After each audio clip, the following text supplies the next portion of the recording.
Okay, everybody, Jerrod Sessler here, running for Congress in Washington's 4th District, and I want to address a recent article that was put out, basically a hit piece on my wife, Nikki, and it was related to her speaking at a school board meeting about her desire, our desire, to protect kids from a leftist indoctrination masquerading as education.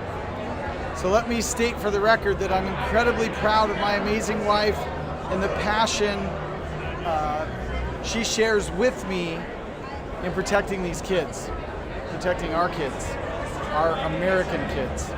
The issue of indoctrinating in schools is not just a state issue.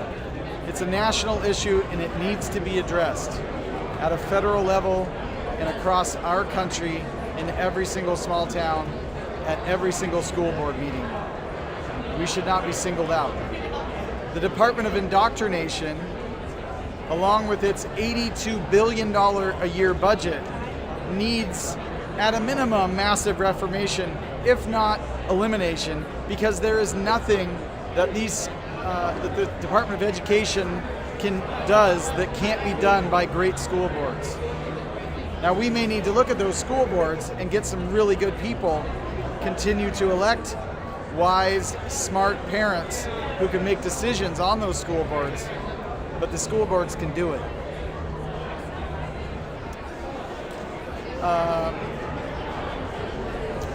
Specifically related to the curriculums, we need to work on the curriculums for the kids. Some of the stuff that they're being taught is absolutely disgusting. It's anti-American, pedophilia, gender confusion, sexualization, normalization of things that are not normal.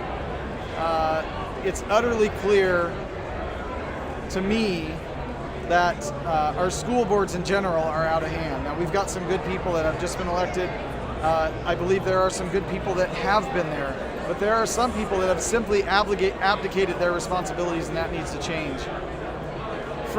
Finally, with regards to that, I want to say that without any ambiguity, that the responsibility for our kids remains with the parents. The classroom and the school and the curriculum is an extension of our families and of parents, and it is not an extension of the government. The threats of the masking and the forced vaccinations are real and present, and they're dangerous. And they're putting parents in an impossible situation, and that's probably why we've seen homeschooling double over the last year. Parents have the right and the responsibility to safeguard their children, their kids, in their best interest. Parents are not domestic terrorists. I'm sorry that I have to state the obvious, but for the leftists, we need to state the obvious. Parents are not domestic terrorists. They are parents. They're responsible for their kids, and they'll make decisions for their kids. Nikki and I are happy to join those ranks as being stamped as parents who want to take responsibility for our kids and want to encourage our whatever you want to call it, this regime that is this tyrannical regime that is hovering over us, to get their hands off of our kids. Our kids go to school to learn things like math and science and English and those things that need practice and can use good teachers. They don't go there to learn what gender they are, or who they should worship, or what things they should or shouldn't be able to do in social settings, or even potentially their ethics. It's just so ridiculous. These teachers have no right to teach some of these things that they're teaching, and so it's very good that my wife went. I was out of town and I couldn't go, and her statement was very clear and very friendly and in protection of parental rights. And we oftentimes do attend school boards throughout Washington's 4th District because we get requested to go to those. It's sometimes very intimidating for people to stand up, and it's very important that we have a voice as people in the 4th District. So it's laughable that there are things the media could be focusing on instead of this. like the fact that Dan Newhouse sold us out just recently, 3 weeks ago, with HR 550, which allows the federal government to track unvaccinated Americans, and they choose to cherry pick the things they report on. Sadly, the Tri-city Herald wants to report on this case of a mama bear going to a school board meeting instead of the things that our representative is doing to hurt us. So Nikki and I will not be silenced as private citizens. Nikki, as both of us as private citizens, Nikki and I will continue to speak out at public meetings as we feel led and as we are invited.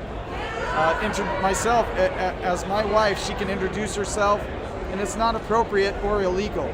Many people are afraid to stand up, as I mentioned, and I'm proud that my wife is willing, who does not like the stage, is willing to do that.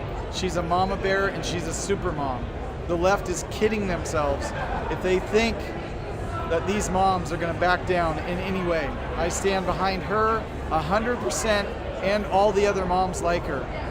The only way to counter the left's relentless push to destroy our children's innocence and health is to stand shoulder to shoulder, and I cannot think of a more worthy cause than the battle for the souls of our children. If there is a child in a public school system that you care about, take an hour out of your day, get down to your local school board meetings, state your case calmly and firmly with respect, but also with the freedom of the constitutional First Amendment rights. And if you see my wonderful Nikki there, give her a hug and tell her that no matter how much the media attacks her, she's fighting the good fight, as am I. God bless you.